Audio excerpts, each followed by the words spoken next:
The Senate voted to confirm former National Security Advisor Mike Waltz to be the U.S. ambassador to the United Nations on Friday, on the eve of a week of high-level meetings and debates at the UN General Assembly. The Senate voted 47 to 43 to confirm Waltz for his role as U.S. Permanent Representative to the UN Security Council. 3 Democrats, Mark Kelly of Arizona, Jeanne Shaheen of New Hampshire and John Fetterman of Pennsylvania, joined all but one Republican to confirm Waltz.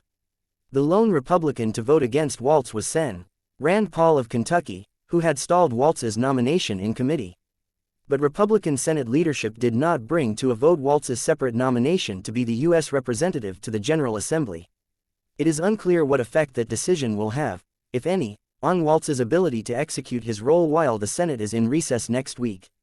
It was looking unlikely that Waltz would get a confirmation vote at all before world leaders began descending on New York for a spate of summits and high-level meetings at the United Nations next week. His nomination was returned to committee, along with those of other Trump ambassadorial picks, after Democrats protested that the way the Senate Foreign Relations Committee advanced his nomination violated Senate rules.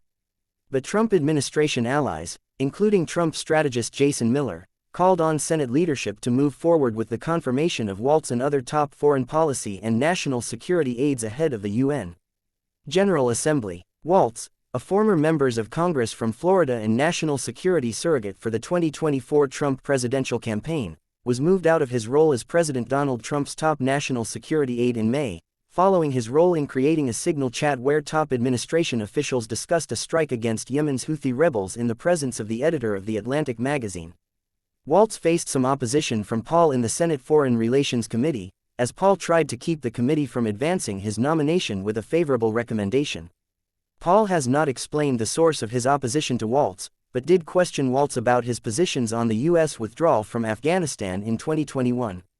Republicans made a deal with Shaheen, the committee's top Democrat, to free up foreign assistance spending in exchange for her vote to advance Waltz's nomination with a favorable recommendation.